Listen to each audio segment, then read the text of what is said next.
Update. Am I the a-hole for not inviting my boyfriend to my graduation dinner because of what he said to my dad?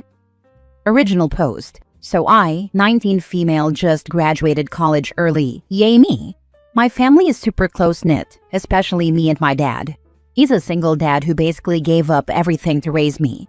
Like, this man worked 2 jobs when I was in high school, so I could do extracurriculars and not worry about anything. We're tight. Anyway, I've been dating Jake, 22 male, for about 8 months. He's funny, a bit sarcastic, and usually great to be around.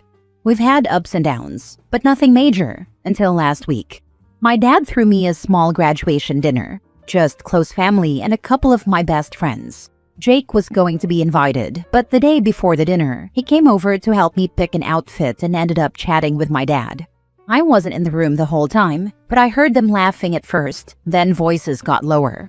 Later, when Jake left, my dad pulled me aside and said, "I don't like how he talks to me."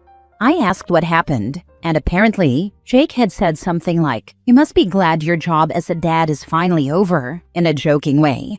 My dad apparently just smiled and changed the subject, but I could tell it really hurt him. He's sensitive about that kind of stuff, and honestly, so am I. When I texted Jake about it, he doubled down and said my dad was being too emotional and that it's not that deep. That rubbed me the wrong way. My dad has never asked for anything, and this dinner was a big deal for him. So I made the choice to not invite Jake. I didn't tell him until the day of, and he blew up saying I was choosing my dad over him and that I'm immature for ghosting him for a stupid dinner.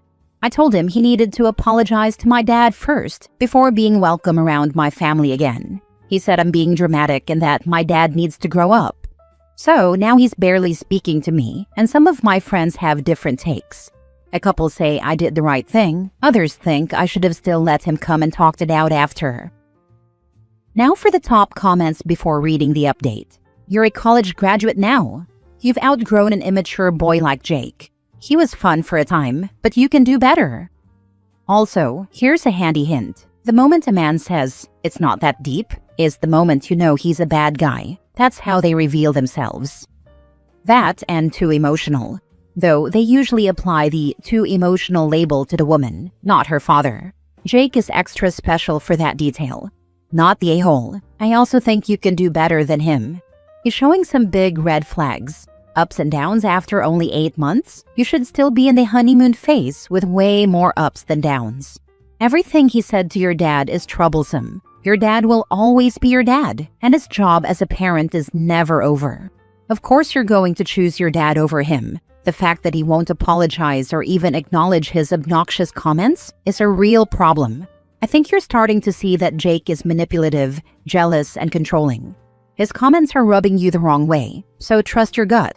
You know what he said was inappropriate, and his reaction to you calling him out on his behavior is a problem as well. He didn't deserve to be at the dinner, and he doesn't deserve to have you as a girlfriend. It doesn't matter what your friends say, they don't have to deal with him the way you do. Move on from Jake, celebrate with your dad, and enjoy the dinner. Not the a-hole. Jake's not an a-hole for his initial comment. It might have been a bit inconsiderate, but I think he probably meant well. It was basically a ham-handed congratulations. But his reaction to the criticism was far more damning. He showed a complete inability to self-reflect and see something from a different point of view. And, of course, you're going to choose your dad over a boyfriend of 8 months. Now for the update. Hey Reddit, I didn't think this would get much attention, but thanks for all the responses. I read a lot of them, even the brutally honest ones lol. A bunch of people asked for an update, so here we go. So after the whole graduation dinner situation, I gave Jake some space. I thought maybe he just needed time to cool off and think things through. I was still upset, but I genuinely hoped he'd come around, maybe even reach out to apologize to my dad. He didn't.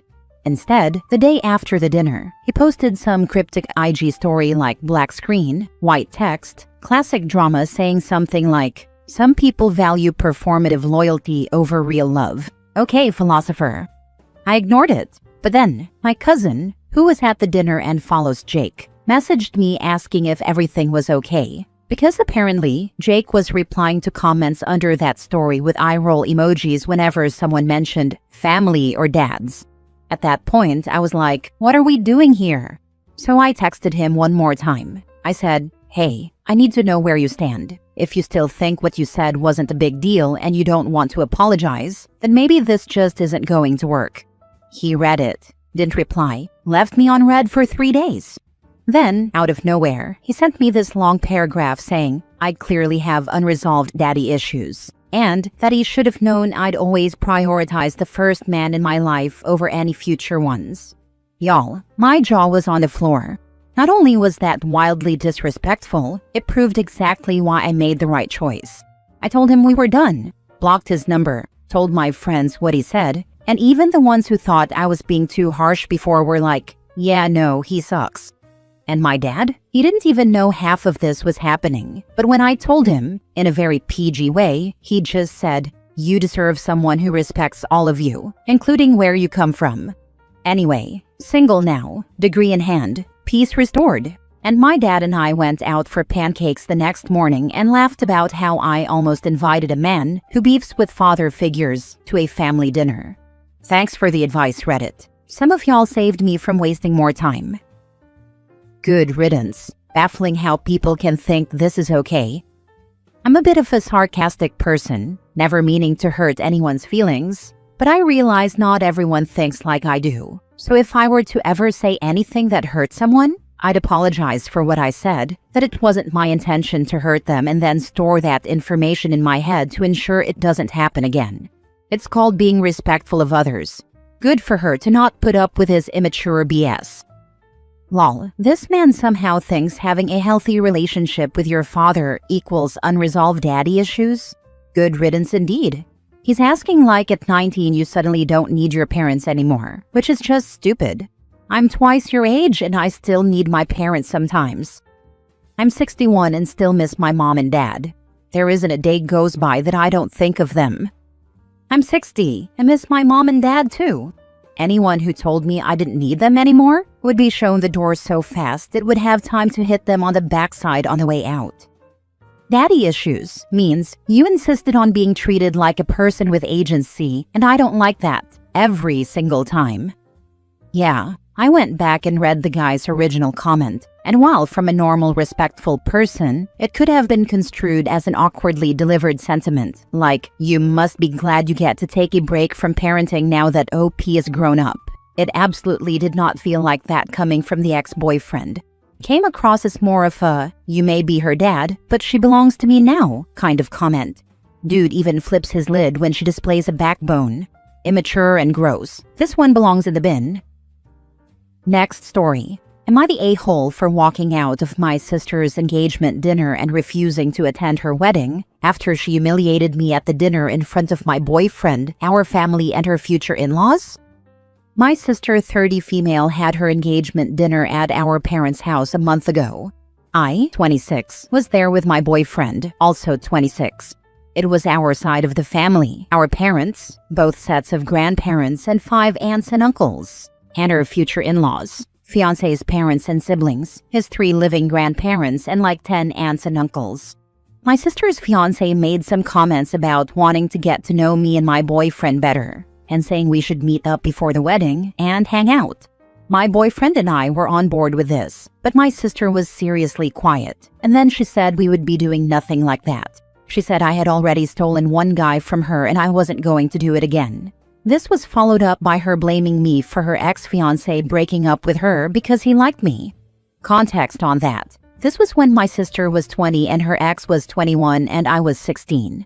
I never did a thing with him and never would have. My sister was distant with me after that relationship breakdown, and she confronted me about it at the time, and I told her nothing happened. I sorta knew she didn't believe me, but always thought she'd get over it. Apparently not. My parents blew a fuse at dinner when she brought this up. They were disgusted she'd accused me at 16 of stealing a 21-year-old man. They told her he was at fault for all of that. She told them I was so smug and figured I could get away with it, but I'm nothing but a whore. My boyfriend jumped to my defense, but I told him I just wanted to leave. I felt humiliated, honestly, especially when I had already denied anything happening, and it was 10 years later and she's with someone else. I was told a week ago that they have a date for the wedding set and I'll be invited. I told a relative who told me that I won't be going. Then I had some blowback from the family who told me walking out of the dinner was bad enough, but not going to the wedding is several steps too far, and that we're still sisters no matter what. Am I the a-hole? Edit to add, clarifying that my parents are not expecting me to go, or part of the relatives telling me I should still go. My parents have been very supportive and are on my side, and reminded everyone I was 16 when my sister claims I did this, that this was a gross thing. It's extended relatives who are expecting me to go because we're sisters.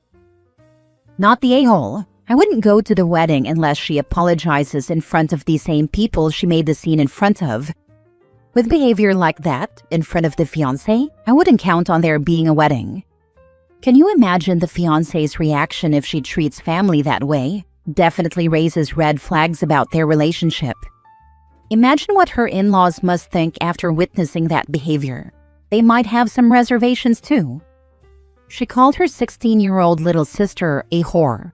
Why would anyone think she would go to her wedding now? Because it's just what you do according to the relatives who expect me to go. Who are these relatives? And are they hounding your sister to make a public apology for suggesting her pedophile ex was not a predator and you were not an unwitting victim? Or the public apology for suggesting you would go after her fiancé? Also, where's her public apology to her fiancé for implying he is not capable of being true to her? Tell your family that people tend to project their own insecurities and sins onto others, so you're taking a page from your sister's book and keeping your boyfriend away from her, as she clearly has shown she has no qualms about publicly ruining relationships. A couple of cousins and 2 aunts are behind this mostly. I'm not sure if they've spoken to my sister about this at all. Probably not. I don't think I'll live long enough to see her ever apologize. Maybe if we were vampires who had centuries, although she'd probably be more hateful toward me with that kind of time. Just out of curiosity, what do your parents say? Regardless, you are not wrong for not attending. The toxic relatives who say you should go are the ones who are wrong. My parents and I haven't talked about the wedding, but they're furious with her. I'm not sure their anger has weakened at all. Next story. Am I the a-hole for not giving up my seat at my own baby shower? I, 28 female, am pregnant with my first child. My best friend, 28 female, threw me a beautiful baby shower this weekend, and everything was going great. Until my sister-in-law, 26 female, showed up late and decided she was the center of attention. Sister-in-law is married to my husband's younger brother and is currently trying to conceive. I'm sympathetic, and we've had open conversations about her struggles. But this was my day. Anyway, I was sitting in the designated mom-to-be chair that had been decorated for me when sister-in-law came over and said, "Can I sit here? My back is killing me." I said, "I'm really sorry, but this chair was kind of set up for me." She rolled her eyes and mumbled something like, "Some people just love playing the victim." My husband overheard, told her to knock it off, and she left in a huff. Now my mother-in-law is texting me saying I embarrassed her daughter-in-law in front of the whole family and made her feel less of a woman for not being pregnant yet. Am I the a-hole for not giving up the chair? Now for the comments. Dear Lord, is sister-in-law always such a drama mama? And mother-in-law jumping in to defend her, screams, "Guess who the golden child is? Not the a-hole." Exactly. OP's baby shower was supposed to be about her, not a spotlight grab for sister-in-law. The chair wasn't just a seat, it was part of the celebration. Mother-in-law jumping in just proves who's always been coddled. I almost wish she had given up the chair. Can you imagine the response from the other guests to her booting a pregnant woman from her soon-to-be mom's seat? The embarrassment would have been much higher if her friends got to put their 2 cents in. My husband overheard, told her to knock it off, and she left in a huff. Now my mother-in-law is texting me saying I embarrassed her daughter-in-law in front of the whole family and made her feel less of a woman for not being pregnant yet.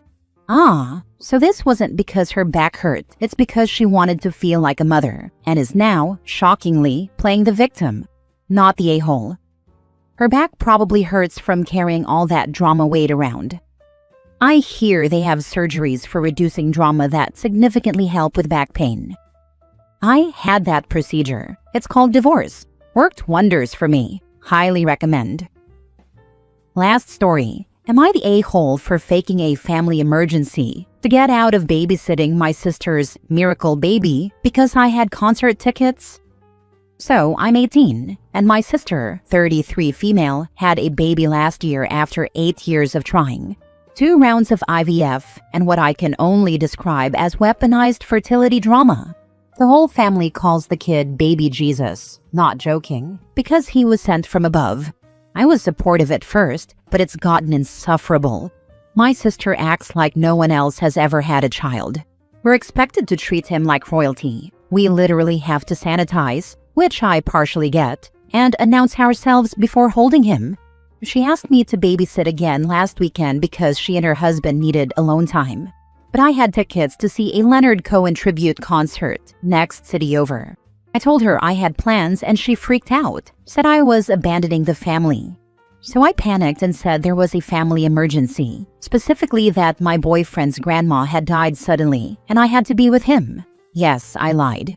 Then, get this, I posted one photo from the concert on my private story, not realizing my sister still stalks my alt account. She saw it, freaked out, and now the whole family is calling me selfish and heartless. My mom said, and I quote, "You'd rather go see drugged-up rock stars than help keep your miracle nephew alive." I told them if he's truly a miracle baby, God can babysit next time. So, am I the a-hole? Not the a-hole, but don't make up stuff anymore. Stand up for yourself and be prepared for the fallout. Give the family their space for now. No calls, etc. until they all calm down. Believe me, I know. They're just really hard to deal with sometimes. Not to blame it on my ethnicity, but they're one of those Hispanic families. Not the a-hole. I'm a mom, and when I ask family to babysit, I worked around their plans. She can switch her alone time, and if she can't be responsible for her baby, she shouldn't have had a kid. Or she could hire a babysitter. I don't understand people who are desperate to have a child, finally have one, and then try to pawn said child off onto anyone they can because they no longer get me time. That's the whole point of a young child. You're never alone.